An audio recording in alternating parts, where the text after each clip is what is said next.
Irmãos amados, uma boa noite. Que a graça maravilhosa de Jesus possa adentrar sua casa, tocar o seu coração e te dar a paz. Um prazer maravilhoso poder aí estar comunicando o Evangelho a você. E a minha oração é que Deus te abençoe. Você percebeu um presente maravilhoso que você ganhou nesse dia?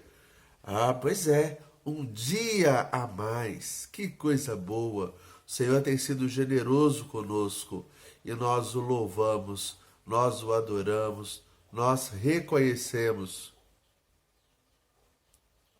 seu carinho por nós, sua graça maravilhosa em nos sustentar todos os dias.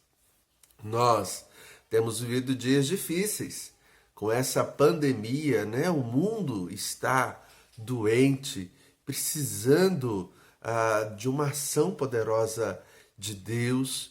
E eu estou aqui hoje para dizer, nesse estudo que teremos, que Deus continua no controle. Deus continua no controle. E é isso que nós temos que lembrar, é isso que nós temos que agradecer. Deus continua no controle. Deus está no controle. E é por conta disso que nós adoramos o nome do Senhor. Vamos adorá-lo, bendizê-lo, exaltá-lo. Antes, porém, eu quero ler uma passagem da palavra de Deus. Uma passagem que tem sido muito lida nesses dias em que o mundo está em desordem, né? Uma desordem mais visível. Nós vamos ler o segundo livro das Crônicas, capítulo 7, versículo 13 a 15. E o texto diz assim: Se eu cerrar os céus, de modo que não haja chuva, ou se ordenar aos gafanhotos que consumam a terra, ou se enviar a peste entre o meu povo, se o meu povo, que se chama pelo meu nome, se humilhar e orar e me buscar, e se converter dos seus maus caminhos, então eu ouvirei dos céus, perdoarei os seus pecados e sararei a sua terra. Estarão abertos os meus olhos e atentos os meus ouvidos à oração que se fizer nesta casa. Essa é a palavra de Deus proferida ao rei Salomão. Deus é aquele que permite o sofrimento, mas é aquele que também responde à oração do seu povo em meio ao sofrimento. Vamos adorar a Deus, esse Deus que está no controle em toda situação. Vamos bendizê-lo. Aí um louvor para engrandecer o nome do Senhor. Vamos lá?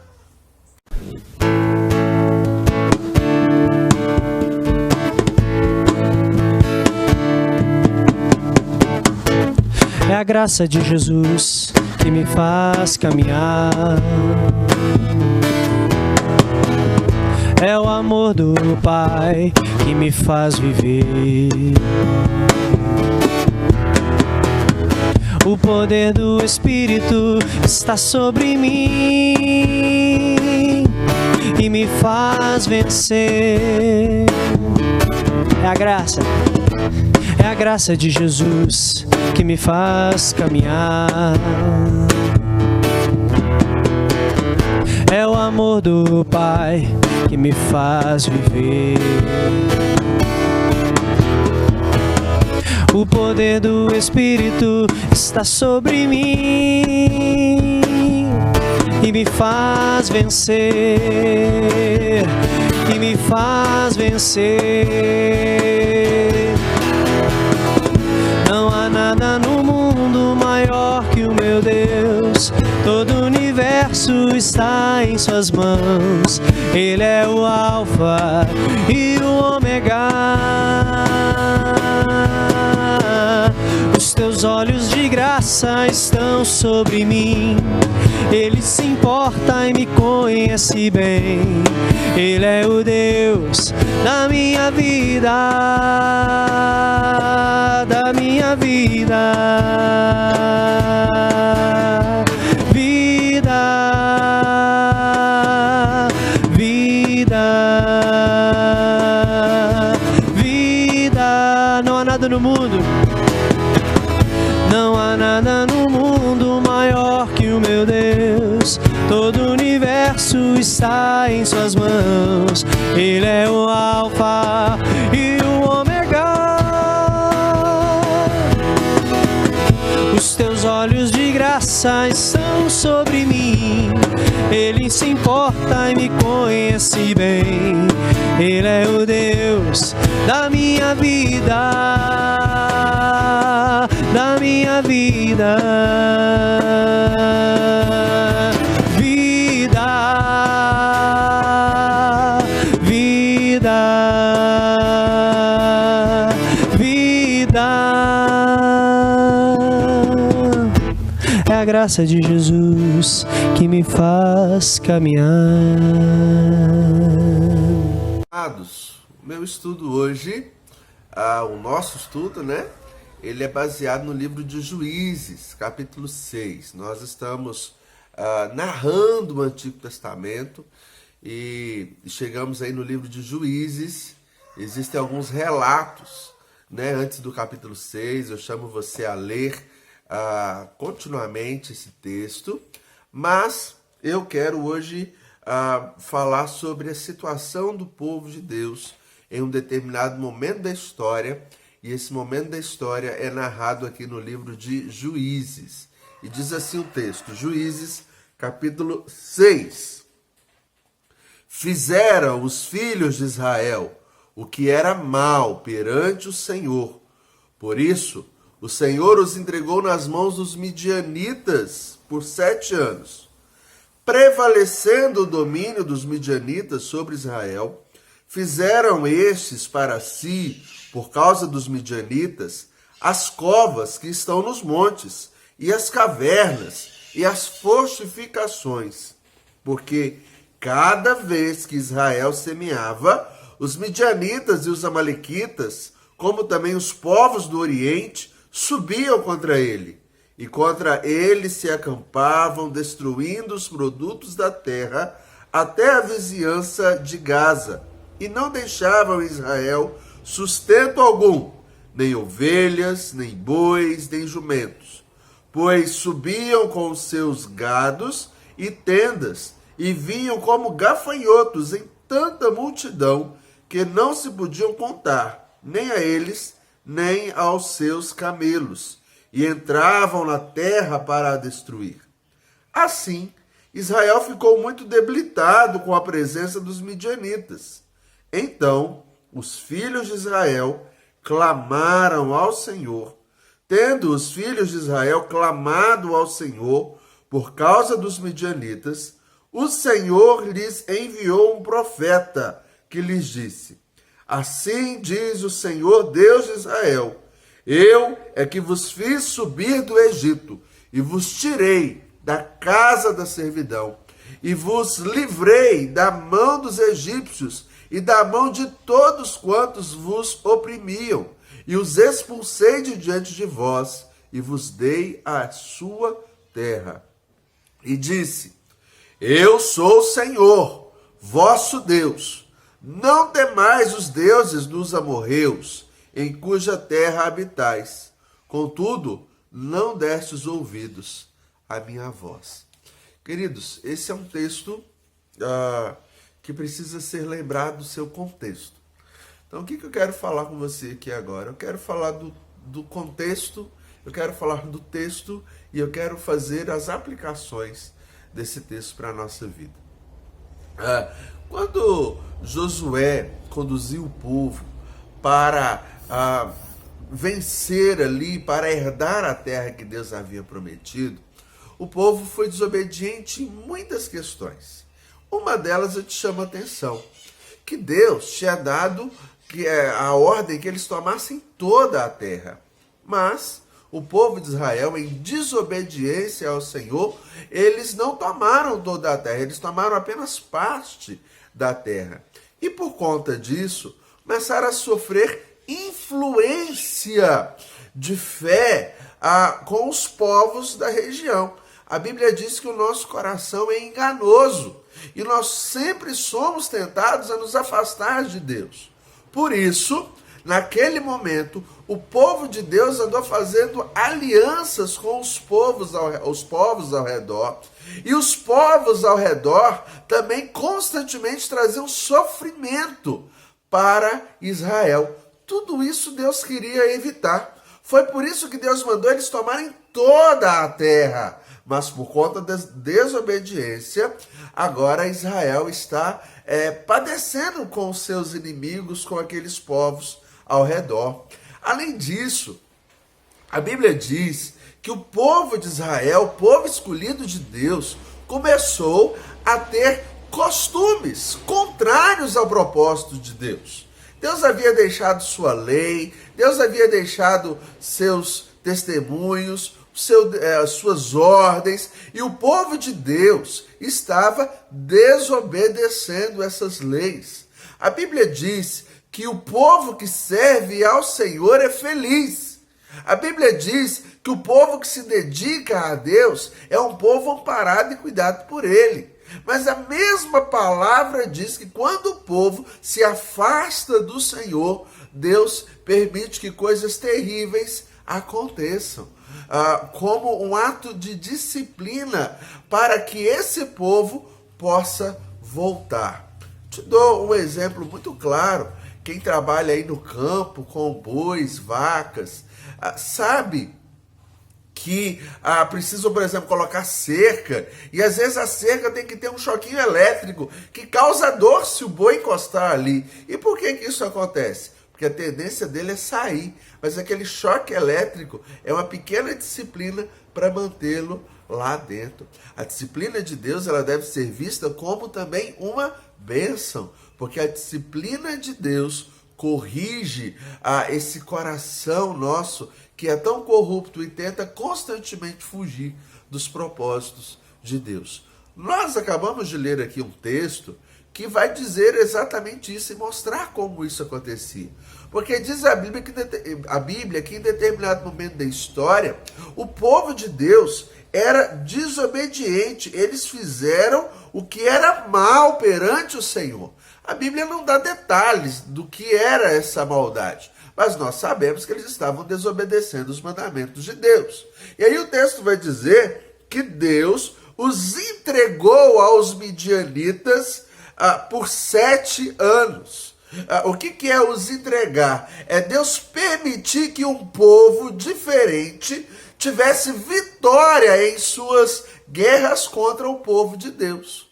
A Bíblia diz que Deus permitiu. Isso foi uma atitude disciplinar de Deus para conduzir seu povo a Ele mesmo novamente. Para mostrar e lembrar o seu povo de que nós precisamos depender do Senhor, precisamos colocar a nossa confiança no Senhor, precisamos obedecer ao Senhor. Não há vida, não há bênção, não há alegria quando caminhamos em desobediência ao Senhor. Não há mesmo. A disciplina é um ato de amor de Deus. Então, a Bíblia vai dizer que os midianitas entravam constantemente à terra dos israelitas, levando ali sofrimento. Se você ler o texto com um pouco mais de atenção, você vai ver que a ação dos midianitas sobre os israelitas era uma ação econômica.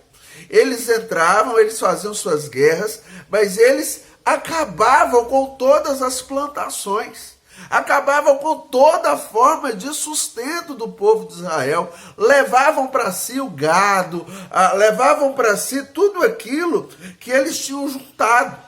Qual era a estratégia do povo midianita? Era minar a economia, minar todas as condições econômicas do povo de Israel, de subsistência, para que o povo de Israel fosse um um povo fraco, fosse um povo sem o mínimo de conseguir avançar.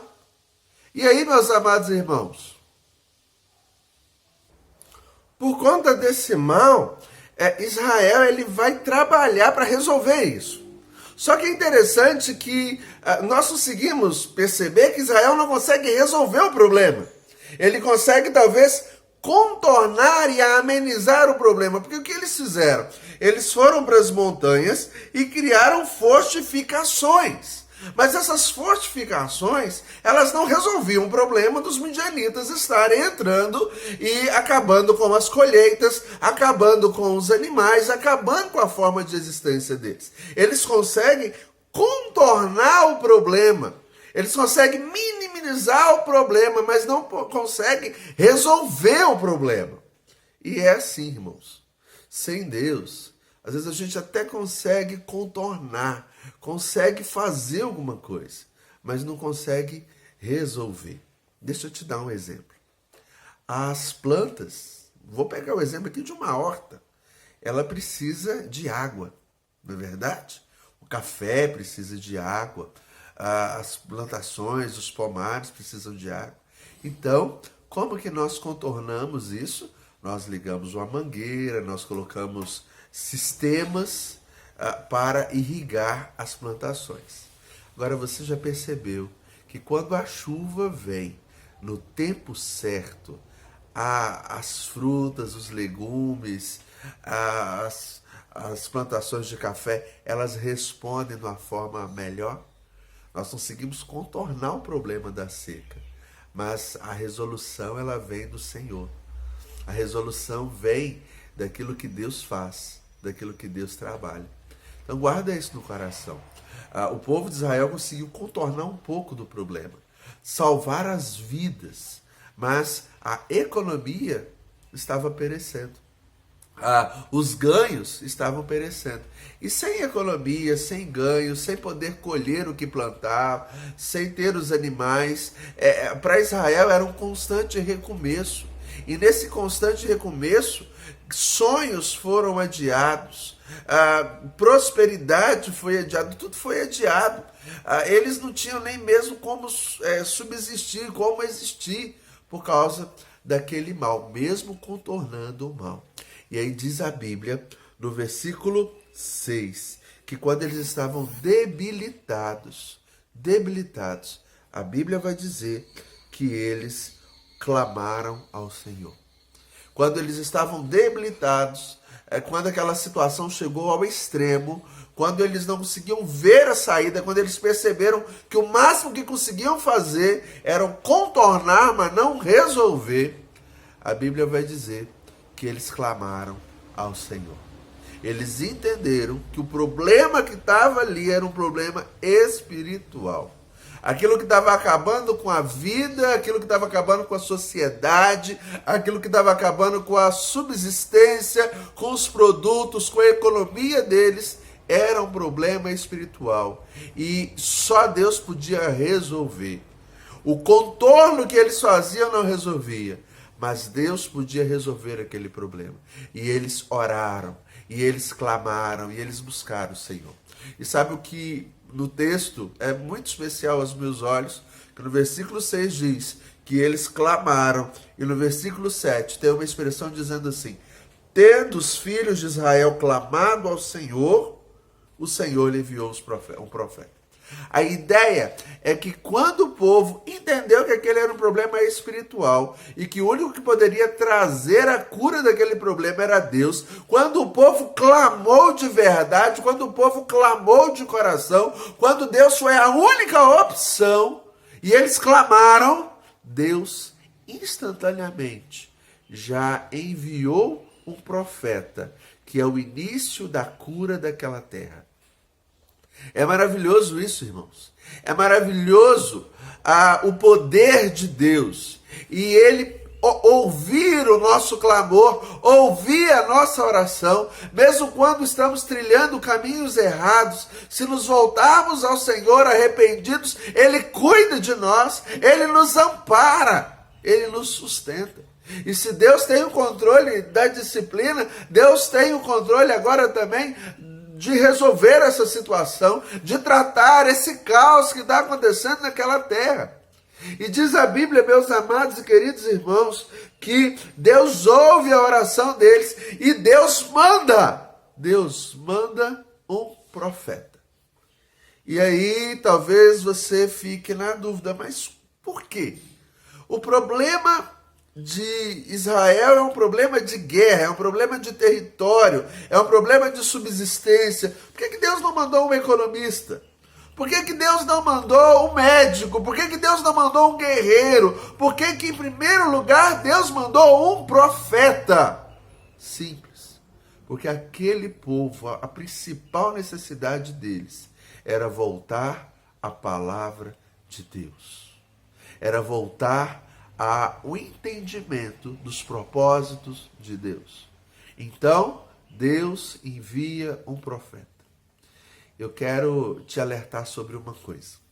Você percebeu que nesse momento de pandemia, através dos meios tecnológicos, quanta pregação existe, quanto ensino existe, quanta palavra de Deus tem sido exposta e tem sido ensinada.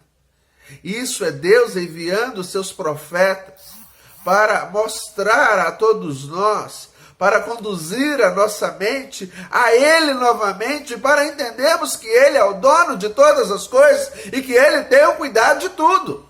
O que nós precisamos em primeiro lugar não é a bênção de Deus, mas é o Deus da bênção, é o conhecimento do Senhor. E esse profeta que é enviado por Deus aqui ao povo, irmãos, ele vai despertar a memória do povo, ele vai dizer ao povo que Deus é aquele que os tirou da terra do Egito.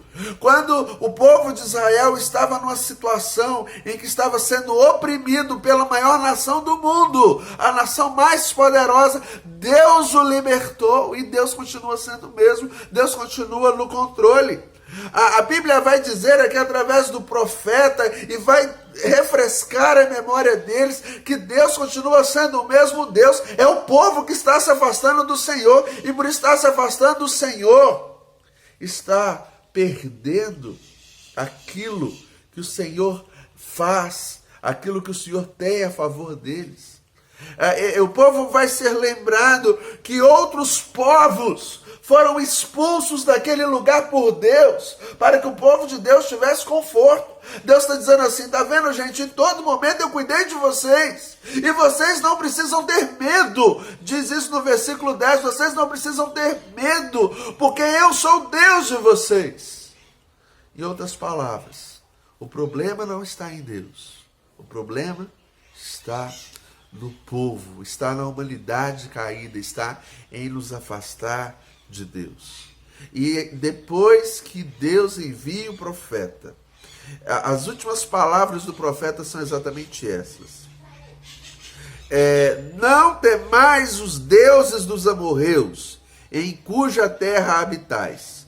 Contudo, não destes ouvidos à minha voz. A primeira coisa que vocês precisam é ouvir a minha voz. É obedecer aquilo que eu tenho orientado vocês, porque eu tenho feito isso para o bem de vocês.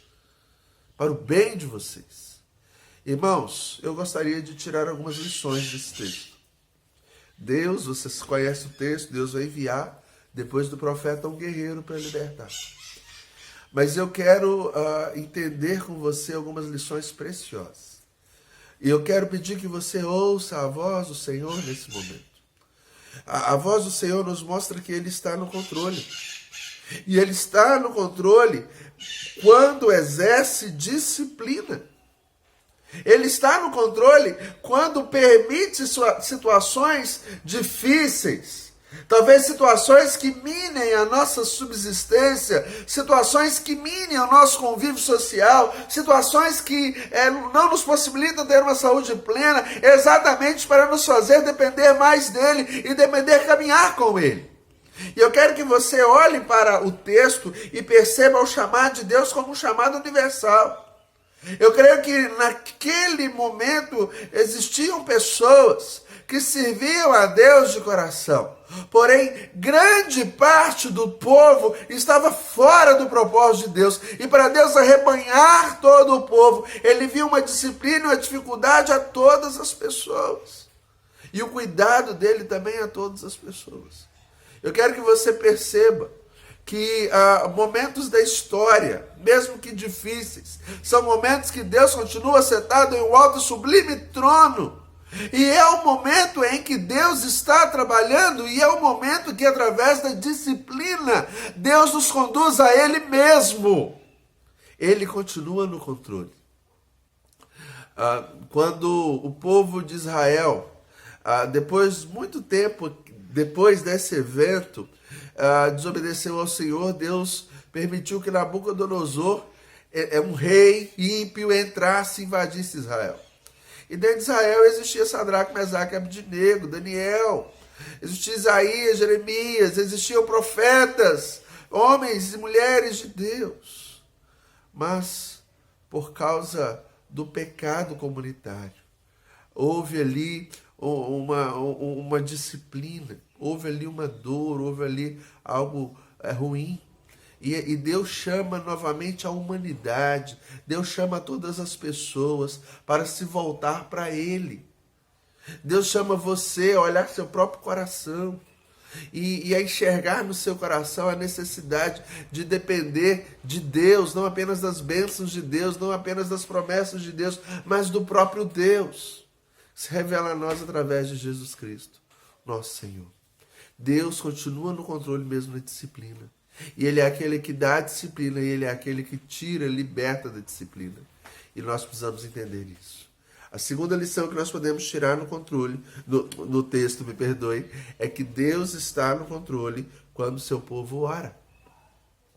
O povo de Deus se voltou a Ele em oração. E quando você ora, você está dizendo: Deus, não existem recursos na terra.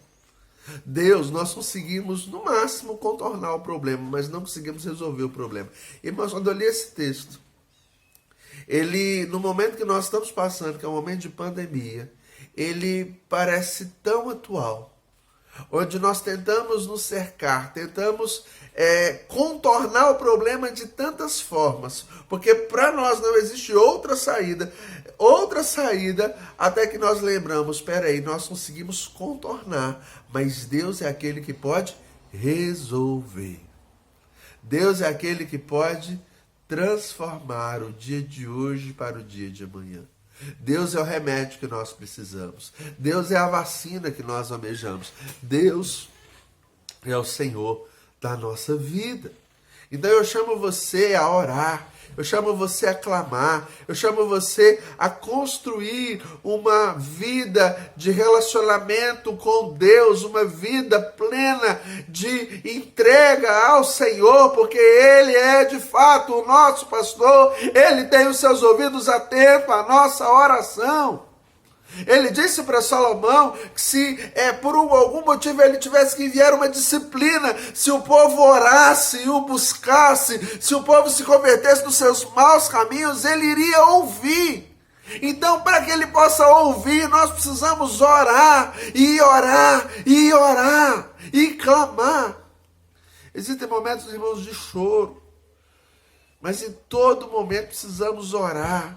A Bíblia diz que Davi certa vez chorou numa situação difícil, chorou até não ter forças para chorar, mas depois da oração ele se reanimou no Senhor, e o que ele faz em seguida é orar, e é clamar, e é conversar com Deus, e é ter seu relacionamento com Deus. E Deus passa a tratar Davi a partir daquele momento. E eu chamo você a orar. Não se conformar com o caos, não se conformar com a pandemia, não se conformar com os recados da mídia, com os jornais. Eles vão adoecer seu coração, eles vão dizer que o que está acontecendo não é normal, eles vão anestesiar sua alma. O recurso não será divulgado em um jornal, o recurso que nós precisamos será dito do céu. E nós precisamos elevar a nossa voz ao céu. Nós precisamos buscar a Deus a ajuda do céu, porque Ele é o recurso. que nós tanto queremos, que nós precisamos. É o único que pode não apenas contornar, mas é aquele que pode resolver. É aquele que pode tratar. Último lugar. Eu lembro você que Deus está no controle quando o seu povo se volta à palavra de Deus. Me chama, irmãos, é impactante o fato de Deus enviar primeiro um profeta. E o profeta vai lembrar das promessas de Deus. O profeta vai lembrar do que Deus fez no passado. O profeta vai lembrar de que hoje eles não precisam temer. O profeta vai lembrá-los. Você precisa colocar sua leitura bíblica em dia. Você precisa, além de orar, conversar com Deus. Você precisa ouvir a palavra de Deus. Não os profetas do caos. Não aqueles que tratam apenas de política, de um ou de outro lado. Você precisa da palavra de Deus ao seu coração. O recurso que nós precisamos e que ansiamos não virá desse mundo, virá dos céus. E é o Senhor Deus, que é o nosso pastor, que não deixa nada faltar. É Ele que envia os recursos do céu para a nossa alma, para a nossa vida. E é por isso que eu chamo você hoje a colocar o seu coração nas mãos de Deus. Eu chamo você hoje a conversar com Deus, a orar a Deus, a ler a palavra de Deus, a ouvir mensagens edificantes para o seu coração, mensagens de homens sérios, mensagens de homens que querem o seu bem. Mensagens que vão te aproximar de Deus, não dos bens de Deus apenas, mas do Deus dos bens, o Deus das bênçãos. Chamo você a se curvar diante da autoridade de Deus. Quando Deus envia um profeta, Ele está querendo que o seu povo reconheça a autoridade dele. Ele está querendo que o povo entenda que Deus é Deus. E não existe outro caminho, não existe outro Senhor, não existe outro em que nós devemos buscar e outro que nós devemos depender. Nós devemos, como acaba o texto, nós devemos ouvir a voz do Senhor. Porque se não ouvirmos a voz do Senhor, iremos passar por segunda, terceira, quarta ondas, sofrimentos, tribulações, tristezas. Irmãos, os males estão aí, as dificuldades estão aí, cada semana chega uma dificuldade nova. É gafanhoto, é pandemia, é tornado, é peste negra, é peste bubônica, é tanta coisa. O nosso recurso está no Senhor. Esse mundo está cheio de coisas terríveis. E é por isso que nós devemos buscar o Senhor. Devemos colocar a nossa vida nas mãos do Senhor. Eu queria terminar essa mensagem dizendo para você não temer. Porque Deus está no controle. E Deus é aquele que resolve. Ele não contorna, Ele resolve o problema. Ele resolveu o problema da própria morte. Quando Ele ensina, promete e faz que todo aquele que morre em Jesus Cristo tem vida. Você observou que Ele resolve. Ele resolve. Inclusive o apóstolo Paulo disse o seguinte: onde está a morte, a sua vitória? Todas as pessoas estão amedrontadas com a morte. Mas Deus é aquele que resolve a morte, dando vida. Certa vez Jesus contou uma parábola, onde um crente na palavra morreu. E a Bíblia diz que os anjos vieram e o levaram a Deus. E o levaram a Deus. Um ladrão certa vez estava ao lado de Jesus na cruz sendo morto. E nos últimos instantes da sua existência, ele se entregou a Jesus com uma frase: lembra-te de mim no teu reino. E Jesus disse: hoje mesmo estarás comigo no paraíso. Hoje mesmo estarás comigo no paraíso. Deus resolveu o problema. Deus não é aquele que contorna, Deus é aquele que resolve. Remédios contornam, tratamentos contornam, mas Deus é aquele que resolve. A Bíblia diz que o pecado destrói o mundo. E Deus enviou seu Filho para perdoar o nosso pecado. E um dia seu Filho retornará a esse mundo. Em glória e majestade, todo olho verá. E todo aquele que reconhecer o seu Filho como o único e suficiente Salvador terá vida eterna e viverá em um novo mundo, nova terra e novos céus, sem pecado, sem dor, sem choro, sem morte. Deus não contorna o problema, Deus resolve o problema. Essa é a nossa oração. Vamos orar? Pai, obrigado. Obrigado porque o Senhor é fiel. E o Senhor cuida dos seus filhos em todo tempo, em todo instante. Eu quero orar, ó Deus, agradecendo por esse que me ouve, sabendo, meu Deus, que são tantos, pedindo que o Senhor vá ao encontro desse coração e que essa palavra, ó Deus, conduza teu filho ou tua filha ao propósito do Senhor. Quero orar por aqueles que choram nos dias de hoje, sabendo, meu Deus, que o Senhor é aquele que dá consolo, que dá paz. Em nome de Jesus, ó Deus, abençoe teus filhos. Em nome de Jesus, ó Deus, sustenta e fortalece para o louvor, glória e honra do nome do Senhor. Pai, nos ajude em todo momento, pois precisamos do Senhor. Em nome de Jesus que nós oramos. Amém. Que Deus nos livre deste mal. Que Deus ouça a oração do seu povo. Quem sabe, irmãos, hoje nós começamos um movimento de oração. Movimento de oração. E Deus nos ouça, Deus continue falando através de seus profetas. E que Deus envie os recursos para nos libertar desse mal. Essa é a nossa oração. Obrigado pela sua atenção. Deus possa abençoar a sua vida. Que a paz de Jesus esteja em sua existência. Quero te lembrar que todo dia pela manhã tem um momento de edificação para o povo de Deus, lá na página da Quarta Igreja no YouTube. Você vai no youtube.com, digita lá Quarta Igreja Presbiteriana de Alto Jequitibá e você vai ver a página da igreja. Você clica na página da igreja, se inscreve, liga o sininho para receber no seu celular as notificações. E ali tem muita coisa, muita palavra de Deus para o seu coração nesse momento difícil. Que Deus abençoe, te sustente e te guarde. Um forte abraço.